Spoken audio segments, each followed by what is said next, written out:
परतवाडा शहरात आयोजित करण्यात आलेल्या शिवमहापुराण कथा कार्यक्रम आधी याच शहरात भव्य कलश यात्रा काढण्यात आली। कलश यात्रेचा मार्ग पोलिसांनी नियोजित केला असताना सुद्धा कथा आयोजक व्यवस्थापकाने आपल्या मर्जीने दुसऱ्या मार्गाचा अवलंब केल्याचा ठपका ठेवत परतवाडा पोलिसांनी कथा व्यवस्थापक अजय मोर्या यांच्या विरुद्ध गुन्हे दाखल केलेत। परतवाडा शहरात 5 मे पासून पंडित प्रदीप मिश्रा यांच्या मधुरवाणीतून शिवमहापुराण कथेचं भव्य आयोजन करण्यात आले।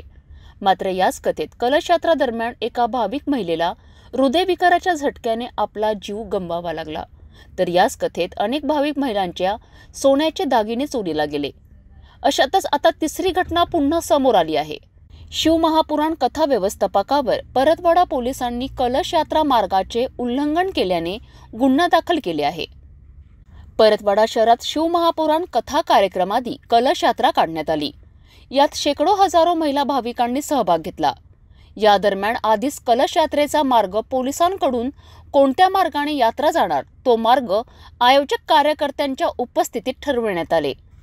पोलिसांचा त्याप्रमाणे बंदोबस्त लावण्यात आला होता। मात्र कथा व्यवस्थापक अजय मोर्या यांनी कलश मार्गाच्या नियमाचे उल्लंघन केल्याने परतवाडा पोलीस निरीक्षक शिरस्कर यांनी कथा व्यवस्थापक अजय मोर्या यांच्या विरुद्ध 180-188 अंतर्गत गुन्हे दाखल केलेत।